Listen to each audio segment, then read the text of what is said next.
Aujourd'hui, nous allons parler de choses ennuyeuses. Et par là, j'entends évidemment l'entreprise secrète de creusement de tunnels d'Elon Musk, qui nous entraîne dans un terrier de lapins complètement fou menant à des bases militaires souterraines profondes. Il y a aussi cette fois où une application de course a accidentellement révélé des installations secrètes de la CIA à travers le monde et peut-être même une base secrète sous la glace en Antarctique. Ensuite, Elon Musk ment-il sur toute son identité, jusqu'à qui a vraiment fondé Tesla.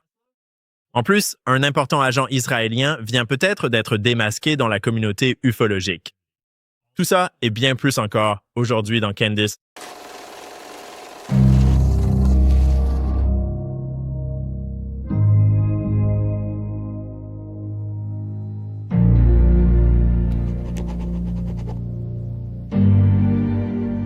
L'autre jour, je faisais des recherches sur la Boring Company d'Elon Musk. Vous savez, cette entreprise de creusement de tunnels qu'il possède et que la plupart des gens ne connaissent pas. J'en avais parlé il y a longtemps, quand Candice et moi nous sommes assis pour notre toute première interview ensemble et nous en avons discuté brièvement. Depuis, ça me trotte dans la tête.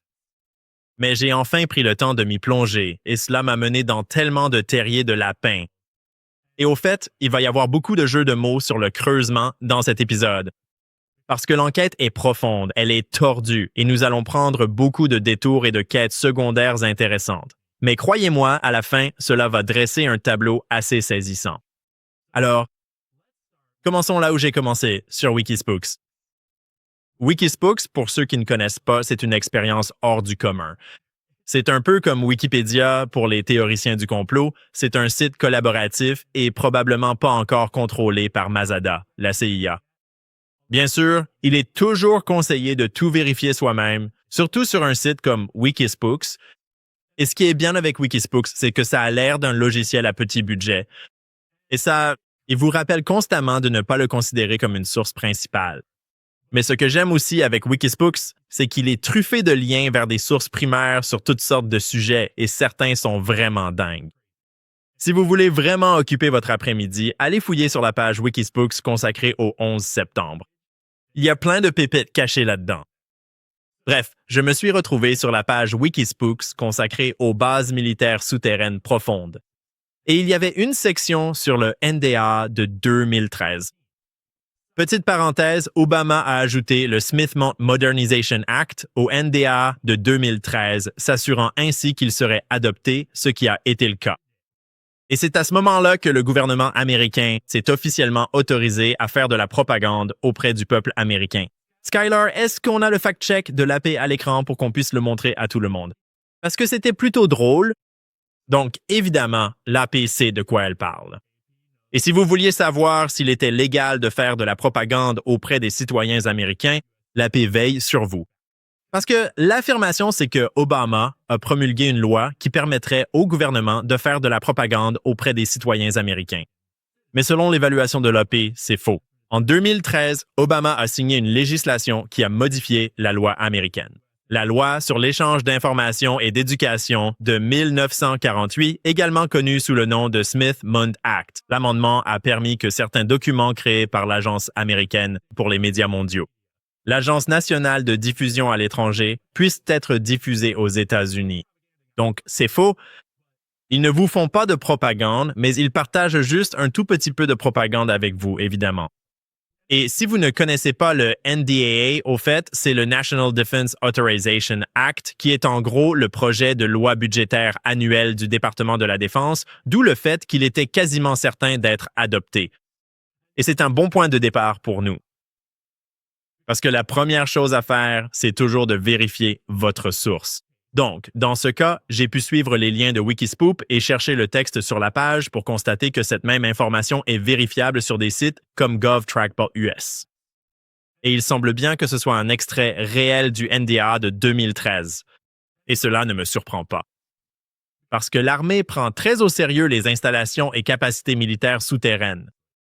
Cet exemple précis est en fait un ordre adressé à Stratcom, le commandement stratégique, pour découvrir quelles installations et capacités militaires souterraines secrètes la Chine possède et déterminer à quel point il serait difficile de les bombarder à l'arme nucléaire si nous le souhaitions. Ce qui est un scénario plutôt inconfortable à envisager si l'on y réfléchit ne serait-ce que quelques minutes.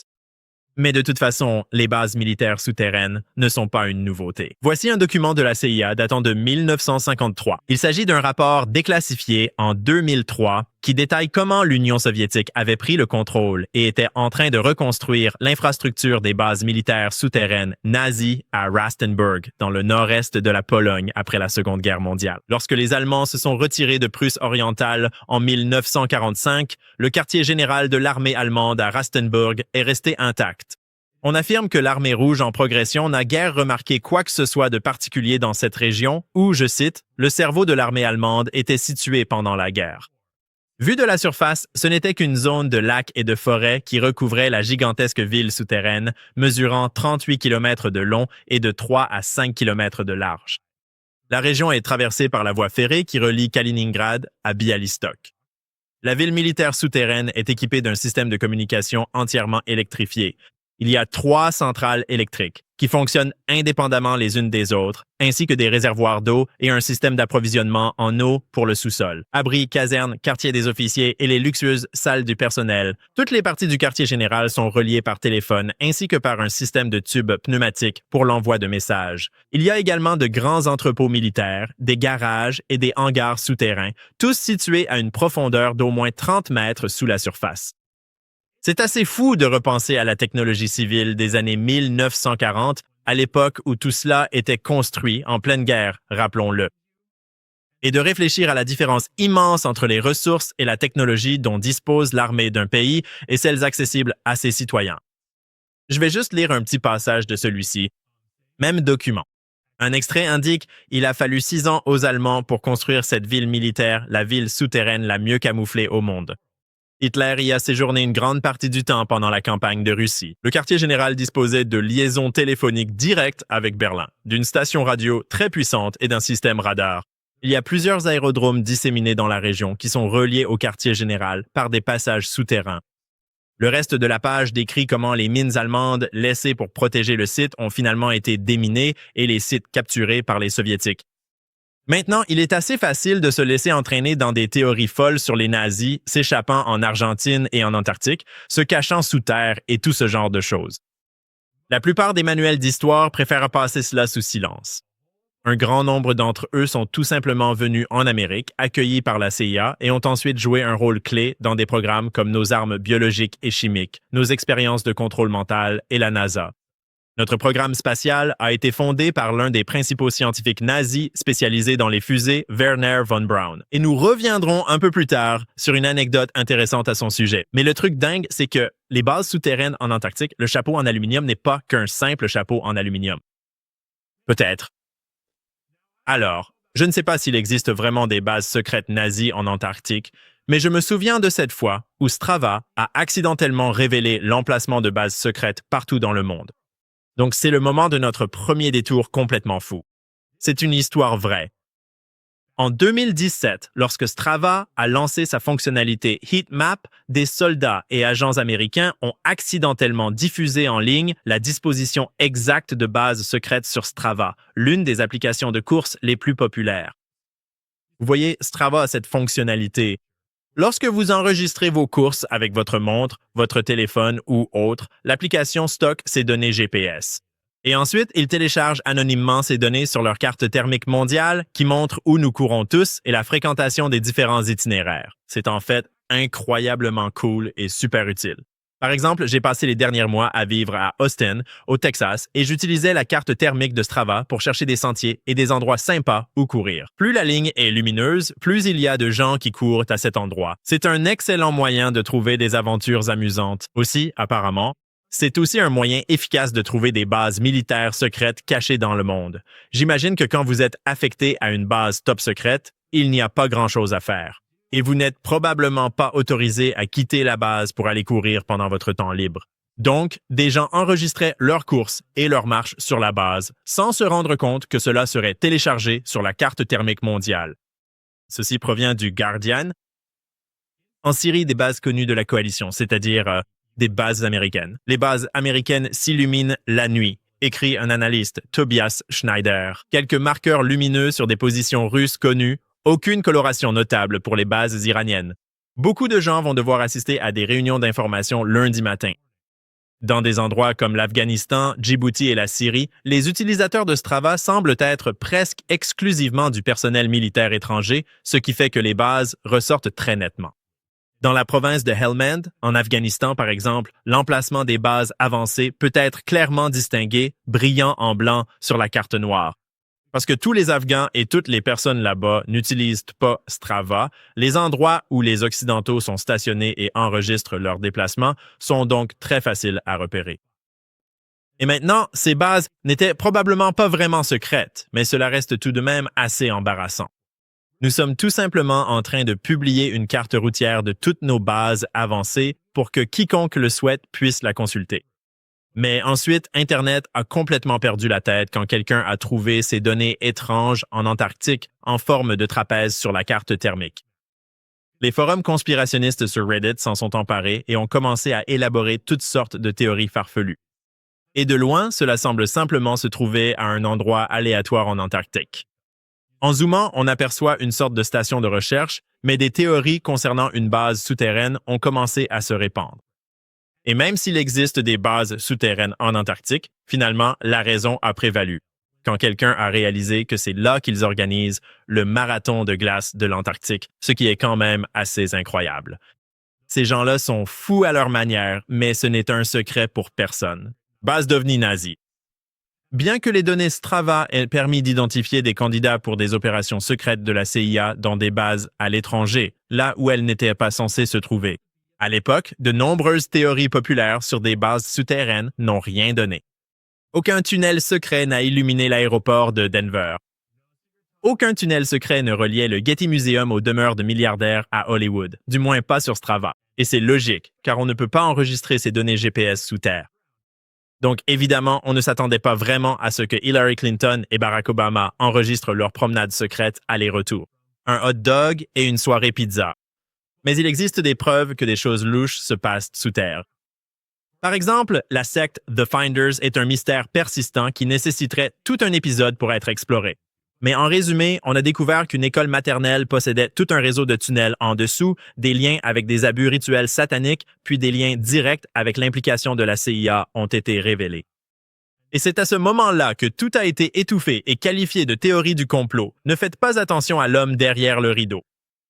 Puis il y a le scandale plus récent. Au Chabad Lubavitch, à New York, l'une des plus grandes synagogues d'une des sectes les plus influentes du judaïsme ultra-orthodoxe, il a été révélé qu'ils avaient creusé des tunnels et des pièces sous le bâtiment. La version officielle est qu'il ne s'agissait que d'une bande de gamins embêtants qui essayaient d'agrandir la synagogue.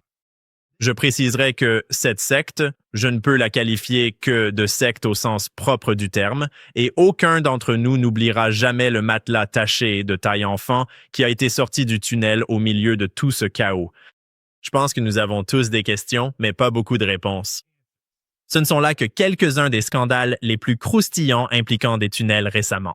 Mais il suffit d'aller sur la page Wikipédia intitulée « Ville souterraine » pour comprendre immédiatement pourquoi il existe autant de théories du complot sur les tunnels. La première photo de la page fait référence à Crystal City, en Virginie. Ce que je n'ai pas pu m'empêcher de remarquer n'est qu'à quelques kilomètres du centre-ville de Washington, D.C. J'ai donc évidemment dû cliquer dessus. Je vais simplement vous lire un petit passage de la page Wikipédia. Crystal City abrite plusieurs entreprises des secteurs de l'aérospatial, de la fabrication et de la défense, des cabinets de conseil du secteur public, des entrepreneurs gouvernementaux et bien d'autres encore. Département du travail des États-Unis, service des Marshals, antenne du Pentagone et diverses organisations à but non lucratif. Intéressant. Allez comprendre, tous les bâtiments des entreprises de défense, des cabinets de conseil et des agences gouvernementales sont construits au-dessus d'un immense réseau de tunnels. Il existe évidemment un réseau dentaire similaire, probablement bien plus important. Sous Washington, D.C., est approprié. Sérieusement, la page Wikipédia sur la cité souterraine est aussi longue que ça. Et ce n'est que ce qui figure sur Wikipédia. Le texte se poursuit indéfiniment, décrivant des tunnels partout dans le monde, sous toutes sortes de villes. Et il contient toutes sortes de liens. Je vous invite donc à aller y jeter un coup d'œil et à faire quelques recherches, pour ainsi dire. J'ai donc bien ri en lisant le passage qui parle des tunnels sous Richmond, en Virginie. Et puis il est écrit, je cite, « Le but de ces tunnels n'est généralement pas connu. D'accord, comme vous voulez les gars. Si vous creusez assez profondément dans ce sujet, vous finirez par tomber là-dessus. Une fois, dans les années 70, lorsque le gouvernement américain peut breveter une machine de creusement de tunnels nucléaires. Voici ce brevet déposé au nom de la Commission américaine de l'énergie atomique. Commission de l'énergie atomique. Mais la version officielle veut que le projet n'ait jamais vu le jour et qu'il ait été transféré entre différentes agences avant d'être enterré et mis à la retraite. Et qui sait? Peut-être que c'est vraiment ce qui s'est passé. Mais une chose est sûre. Quelque chose a creusé toute cette infrastructure souterraine. Et nous savons tous que si c'est ce qu'ils nous disent, Dieu sait ce qu'ils ne nous disent pas sur d'autres choses. Et dans un instant, nous allons parler d'Elon Musk et de son implication dans toute cette histoire. Mais d'abord, une petite pause. Maintenant, je voudrais prendre un instant pour vous parler de CB Distillery. Si vous passez encore vos nuits à vous retourner dans votre lit et que vous vous sentez nerveux pendant la journée, laissez-moi vous parler du CBD de CB Distillery. Des millions de personnes se tournent vers leur CBD pour trouver du soulagement parce que ça fonctionne. En fait, plus de 90% des clients constatent une meilleure fonction au quotidien grâce au CBD.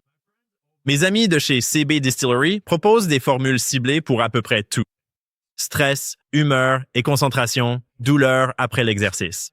Ils ont même du CBD pour les animaux de compagnie. Et tout est fabriqué avec des ingrédients propres et de la plus haute qualité. Aucun additif, juste du CBD de qualité supérieure. CB Distillery propose des solutions de soulagement sous différentes formes. Les membres de mon équipe adorent leur stick de soulagement au CBD isolate pour cibler des points douloureux spécifiques. Avec plus de 2 millions de clients satisfaits et une garantie satisfait ou remboursée à 100%, CB Distillery est la source de confiance. Si vous avez du mal à dormir, que vous êtes stressé ou que vous avez d'autres soucis de santé et que vous n'avez pas trouvé de soulagement, faites comme des millions d'autres et passez au CBD de CB Distillery. Et pour une durée limitée, vous pouvez économiser 25% sur l'ensemble de votre achat.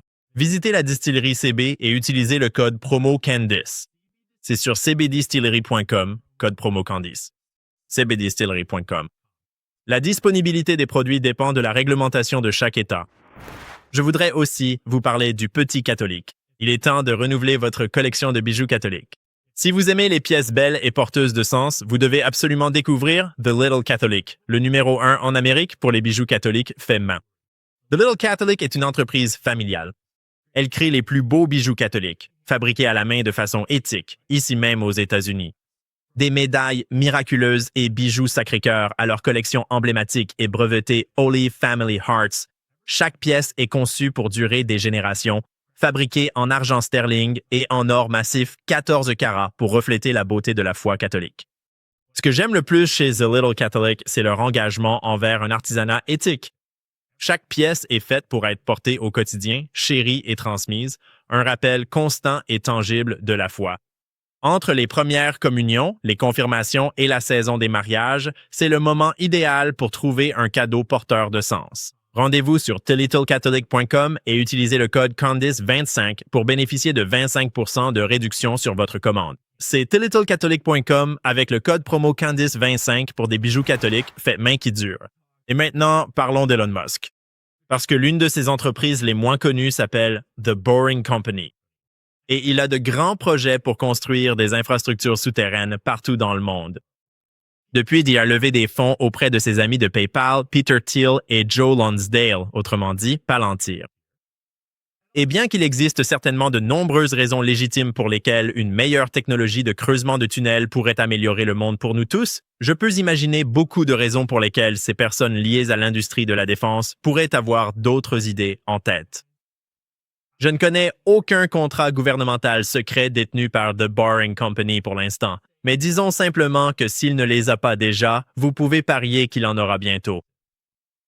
Mais puisque nous parlons d'Elon Musk, j'ai discuté avec Candace il y a quelques semaines du scandale lié aux jeux vidéo d'Elon Musk et de ses implications. Je n'ai pas joué à des jeux vidéo depuis, disons, presque une décennie. Alors, j'ai pensé confier ça à un gars qui s'y connaît vraiment et laisser le YouTuber Queen69TV nous expliquer. Le personnage d'Elon Musk est actuellement au niveau 97, aussi connu sous le nom de Rang 12 en mode hardcore, c'est-à-dire le mode mort permanente. Trade League. Laissez-moi essayer de vous expliquer rapidement à quel point il est difficile d'atteindre ce niveau 2 semaines après le début de la ligue. Quand les gens jouent à ce jeu, littéralement, ils restent éveillés 40 à 50 heures sans dormir, uniquement à jouer à Path of Exile. Et ce sont les mecs les plus acharnés du monde. Ces sacs sont pleins et ils continuent juste de cliquer encore et encore sans arrêt. Personne, même pas ceux qui sont un peu novices dans le jeu, ne fait ça. Je ne pense même pas qu'Elon Musk ait fait la campagne, honnêtement, juste en me basant sur ce que je vois du gameplay. Ses paramètres de transparence de la carte sont activés par défaut, ses valeurs de vie sont affichées. Tous ces réglages de base que n'importe qui dans le top 100 ferait, lui ne les fait pas. Et si vous aviez encore besoin d'une preuve qu'Elon est boosté niveau 100, il jouait aujourd'hui dans les maps, en farmant tout, en étant simultanément sur un X-Space, en train de parler, genre, à une partie d'extrême droite d'un gouvernement allemand. Je ne sais pas. Des conneries politiques. Ok, j'imagine qu'il est juste un gamer tellement divin. Donc à ce stade, à l'heure actuelle, il a avoué avoir payé des gens pour monter de niveau et jouer ses personnages à sa place. Et ne vous inquiétez pas, on ne va pas devenir ultra nerd là-dessus, on va juste effleurer le sujet une minute pour susciter quelques questions. Mais avant d'entrer dans le vif du sujet, il est important de se rappeler qu'il s'en vante. Il s'en vantait du moins sur les plus grandes plateformes du monde. Aucune mention du fait qu'il avait triché pour faire monter ses personnages de niveau. Il affirmait être l'un des meilleurs joueurs dans 2 des jeux vidéo les plus difficiles et compétitifs, Diablo 4 et Path of Exile 2, dans des émissions comme Joe Rogan, Lex Fridman et d'autres. Mais ensuite, pendant l'investiture de Trump, le personnage d'Elon Musk était en ligne, ce qui a pratiquement confirmé ce que tout le monde soupçonnait déjà. Il a fini par l'admettre, en quelque sorte via un chat privé, qu'il a accepté de rendre public par l'intermédiaire d'un YouTuber gaming ami. Cela donnait plutôt bonne impression du fait qu'il avait payé des gens pour jouer et faire monter ses personnages à sa place. Et il a donné comme excuse que tous les joueurs en Asie le font. Donc si tu veux les battre, tu dois le faire aussi. Et ok mec, c'est cool. Mais ce n'est pas ce que tu as affirmé sur les plus grandes plateformes du monde. La chaîne YouTube Upper Echelon a fait une analyse assez brutale mais très complète de toute l'affaire si tu veux plus de détails. Et il a avancé une théorie vraiment intéressante selon laquelle Elon Musk s'est fait énormément ridiculiser juste avant ce scandale quand il a commencé à publier en ligne sur sa façon de jouer à Elden Ring. Comme sa configuration de personnage, c'est-à-dire les améliorations, objets, armures et tout ce qu'il utilisait, était tellement mauvaise que c'est devenu un mème. Les gens ont commencé à faire des vidéos où ils finissaient le jeu avec la configuration d'Elon. Des vidéos se moquant de sa configuration ont fait des millions de vues. C'était énorme. Et Upper Echelon avance la théorie que le trolling était peut-être tellement intense à cette époque, il y a 2 ans, qu'il a ensuite triché pour faire monter ses personnages de niveau. Comme une sorte de revanche psychologique contre tous les nerds qui s'étaient moqués de lui. Et évidemment, ce n'est qu'une théorie, mais c'est une théorie plutôt convaincante. Elle devient encore plus convaincante quand on se rappelle que le gars n'a pas fondé Tesla, sa société phare. C'est un peu une habitude chez lui. Il laisse quelqu'un d'autre construire quelque chose. Ensuite, il l'achète et s'en attribue le mérite, sans vraiment parler ouvertement de toute la vérité. Elon Musk n'était que le financier. Pendant les 4 premières années de Tesla, Martin Eberhard et Mark Tarpenning étaient les fondateurs de Tesla jusqu'à ce que Musk évince Martin et le licencie en 2007. Et aujourd'hui, Elon Musk est considéré comme le fondateur de Tesla. Il n'a pas tendance à dire qu'il a inventé Tesla ou à affirmer directement que tout vient de lui. Il a plutôt tendance à dire des choses comme « à l'époque où nous avons fondé Tesla », mais il ne mentionne jamais Eberhard, c'est certain. Mais du point de vue d'Eberhard, je cite, « Elon est une personne différente aujourd'hui de ce qu'il était à l'époque. Il n'était pas plus impliqué que n'importe quel autre membre du conseil d'administration. Il venait aux réunions du conseil. Il n'avait pas de bureau dans l'entreprise. Il ne venait pas régulièrement. Il ne donnait pas de directives à mes employés, rien de ce genre. Il était membre du conseil d'administration. Alors, qu'est-ce qui a changé pour faire de Musk le PDG impliqué qu'il est aujourd'hui? Eh bien, selon Eberhard, tout a changé lorsque Tesla a commencé à attirer l'attention de la presse. Son comportement a radicalement changé dès que nous avons commencé à avoir des articles de presse sur Tesla. Il se mettait en colère si jamais quelque chose était écrit sur Tesla et que son nom n'y figurait pas en bonne place. Et c'est à ce moment-là que j'ai réalisé qu'il y avait un ego en jeu que je n'avais pas perçu auparavant. Eberhard avait pour surnom M, Tesla. Et il a ajouté que chaque fois que Musk n'était pas mentionné dans un article sur l'entreprise, il appelait Eberhard et lui criait dessus. Voilà qui ressemble bien au genre de type qui se vexerait si des joueurs se moquaient de lui. Et tricher pour progresser et devenir l'un des meilleurs. En fait, cela commence à correspondre assez bien à l'enfance apparemment abusive mais extrêmement riche de Musk, à ses problèmes avec son père et à son apparente soif insatiable de succès et de reconnaissance. Aujourd'hui. Finalement, après un procès en diffamation et un accord à l'amiable, Musk a acheté le droit de se présenter comme un fondateur de Tesla et Eberhard a vraisemblablement touché un joli pactole et accepté de ne plus jamais dénigrer Elon Musk. Mais d'un autre côté, ce n'est pas aussi simple que de retourner sa veste et de détester Elon Musk en le considérant comme un éternel imposteur, n'est-ce pas? Il a effectivement investi tout son argent dans Tesla à une époque où le succès n'était pas garanti. Et il a recommencé avec SpaceX, qu'il a bel et bien fondé. Il a tout misé sur SpaceX alors que ses 3 premiers lancements de fusées avaient échoué. Et à ce moment-là, SpaceX et Tesla étaient toutes deux au bord de la faillite. C'est d'ailleurs une histoire assez incroyable. Et il est difficile de ne pas respecter ce type pour sa ténacité, même si une grande partie de cela n'était qu'une question d'argent. Mais je suppose que l'essentiel ici, c'est que ce sont 2 versions de l'histoire et qu'il y a toujours plus d'un point de vue. Et quand Elon raconte l'histoire, il se présente comme le héros, affrontant tous les obstacles et arrachant de justesse la victoire des griffes de la défaite. Quand d'autres la racontent, on découvre d'autres facettes de l'histoire que Elon semble avoir commodément omises. Mon propos n'est pas de dire qu'Elon ment tout le temps, mais plutôt de montrer qu'il est prêt à tordre la vérité. Pour satisfaire les exigences de son ego, de son image et de son objectif plus vaste. Et il faut se méfier d'un homme avec un complexe de héros aussi prononcé, dont on sait qu'il a déjà menti par le passé pour quelque chose d'aussi insignifiant que ses talents à un jeu vidéo. Nous devrons creuser à nouveau un autre jour. À propos du scientifique nazi spécialiste des fusées, Werner von Braun, qui a écrit ce livre en 1953 sur un homme nommé Elon qui a colonisé Mars. Mais d'abord, faisons une courte pause pour vous parler de notre sponsor. Nous le ressentons tous. L'inflation grignote tout. L'essence, les courses, les réparations à la maison. Et si vous êtes propriétaire, vous vous êtes probablement déjà demandé « Est-ce que je devrais appeler American Financing pour refinancer et rembourser cette dette de carte de crédit? » Puis vous hésitez à cause de ce taux hypothécaire bas que vous avez actuellement. Écoutez, ce taux bas ne vous sauve pas si vous vous noyez dans des intérêts de carte de crédit à 25% ou plus. C'est le calcul que personne ne veut affronter, mais ça vous coûte des milliers. Voici la vérité.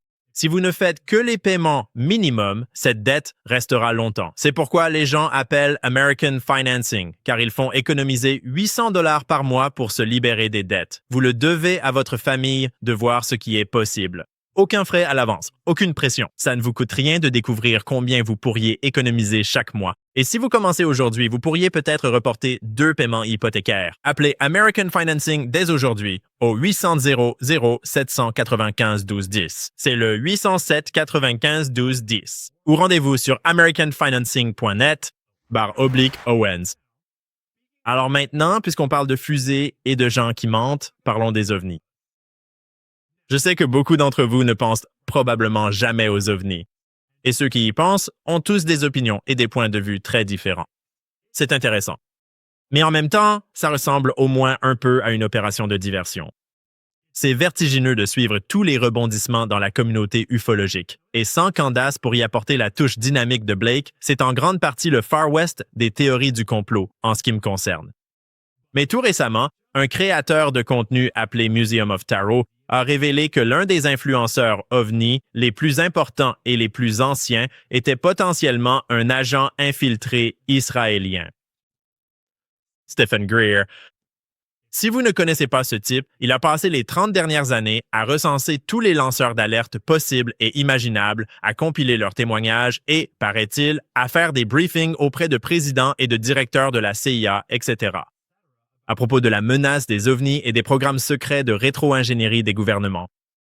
Certaines de ces affirmations sont crédibles, d'autres sont complètement ridicules. Comme cette fois où il prétendait avoir un corps extraterrestre qui s'est avéré être les ossements d'un enfant humain difforme.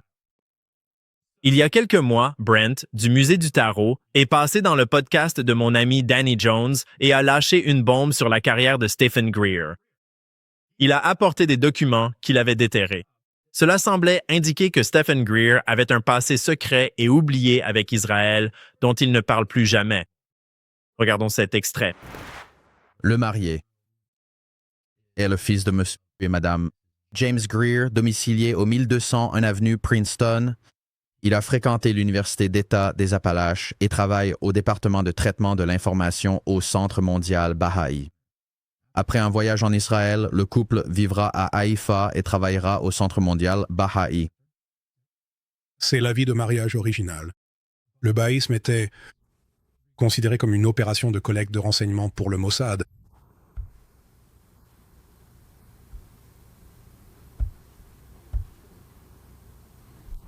Et Stephen Greer a travaillé pour ces gens-là. Et il a travaillé pour eux. Il a commencé par ces gens-là. C'était avant qu'il ne devienne médecin urgentiste. J'ai fait beaucoup de recherches sur Stephen Greer. Je ne veux pas faire d'affirmations qui pourraient me causer des ennuis au sujet de Stephen Greer, mais il ne me semble pas qu'il ait eu le temps de faire des études de médecine et un internat. Et certainement, les anciens articles de journaux ne le désignent pas comme le docteur Greer.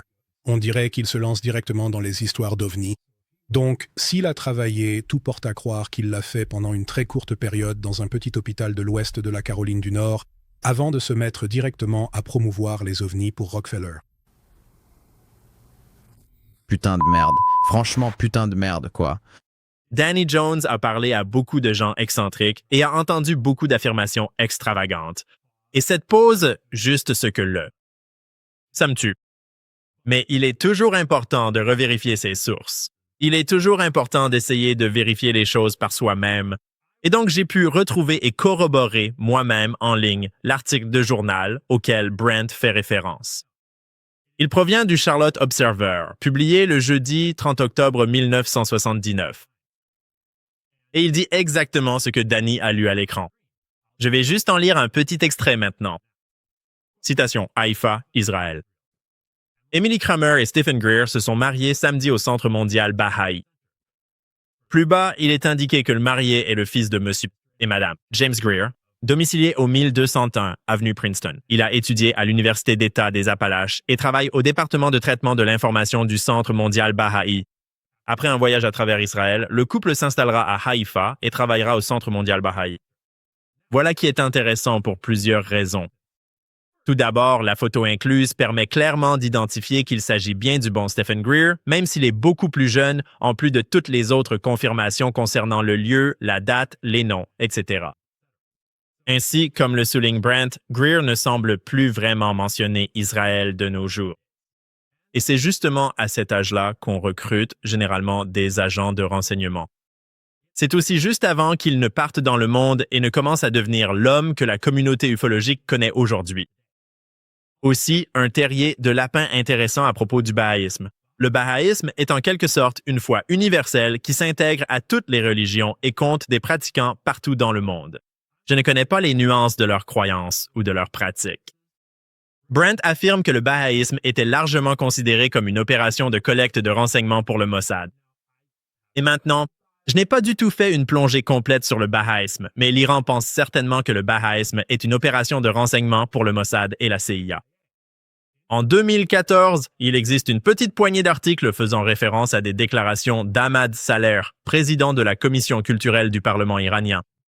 Et il a déclaré, je cite, « Je déclare très explicitement que le bahaïsme est une organisation d'espionnage qui recueille des renseignements pour la CIA et le Mossad. » Et il existe une abondance de documents pour le prouver. Il y a maintenant une petite poignée de publications occidentales qui se moquent de cette affirmation, ce qui ne vous donne pas grand-chose sur quoi vous appuyer.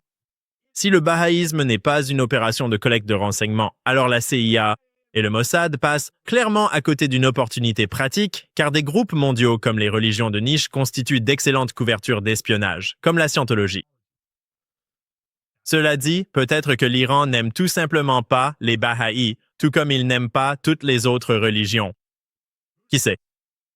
Brent a également présenté à Danny un article d'opinion écrit par Greer à la fin des années 80.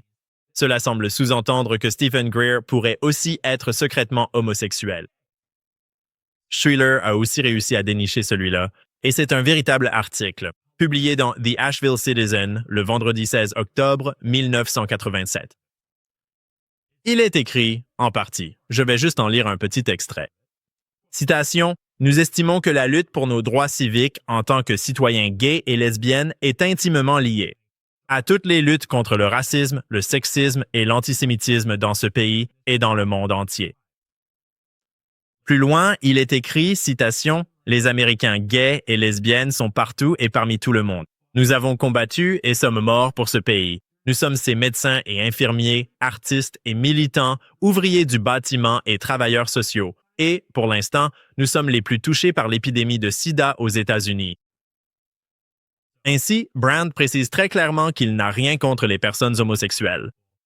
C'est simplement que la double vie d'une personne homosexuelle non assumée l'inquiète, surtout lorsqu'on parle du principal représentant de la communauté de divulgation des ovnis qui, soi-disant, informe les présidents et la CIA, réalisateurs sur le sujet.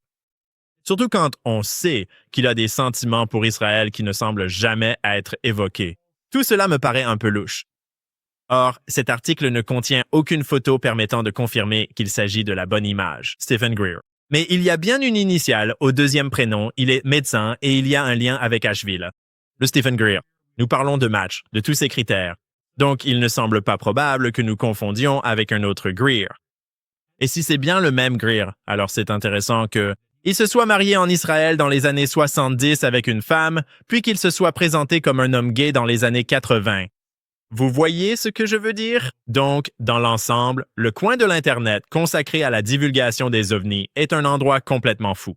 Et c'est un véritable nid d'anciens espions, d'espions actuels, de personnages louches, des histoires douteuses et des affirmations extravagantes. Certaines d'entre elles sont peut-être légitimes. D'autres poursuivent, très certainement, une sorte d'agenda caché. Il n'y a vraiment pas beaucoup de réponses claires sur qui est qui. Et au final, c'est un récit d'avertissement qui nous rappelle à tous de penser de manière critique. Personnellement, mes preuves préférées concernant les ovnis viennent des cassettes sur la télépathie et des programmes de vision à distance de la CIA. Et souvent, les chrétiens considèrent tout ce sujet comme une offense à Dieu. Et je soutiens que ce n'est pas du tout le cas. Les humains pensaient autrefois que la création de Dieu se limitait au continent eurasien et africain. Penser autrement faisait de vous un blasphémateur. La création de Dieu n'incluait autrefois ni les armes à feu, ni les avions, ni les ordinateurs. Au final, la création de Dieu, c'est tout. Et tout ce que nous observons et dont nous voyons la preuve fait partie de ce dessein. Et pour moi, l'une des questions les plus fascinantes, toujours tapies dans les recoins sombres de chaque convention conspirationniste, c'est celle des extraterrestres. Y a-t-il des preuves? Sont-ils ici? Et qu'est-ce qui se passe vraiment sur cette Terre? Je ne sais que deux choses sur les extraterrestres, avec certitude. Premièrement, que nous n'en savons rien avec certitude. Et deuxièmement, ne faites pas confiance au gouvernement. C'est tout pour l'émission d'aujourd'hui. Merci de nous avoir regardés et suivis. N'oubliez pas de cliquer sur « J'aime » en partant. Abonnez-vous à la chaîne de Candace, je vous en suis reconnaissant. Cliquez sur le lien dans la description pour accéder à ma chaîne Ian Carroll Show et abonnez-vous aussi. Si vous aimez ma façon de partager des preuves, un peu d'impertinence et d'encourager chacun à penser par soi-même. Candice est absente avec Rowan, probablement encore 1 ou 2 semaines, mais nous vous donnerons des nouvelles. Alors pour l'instant, buvez de l'eau, aimez votre famille, faites quelque chose de gentil pour quelqu'un, et on se retrouve demain.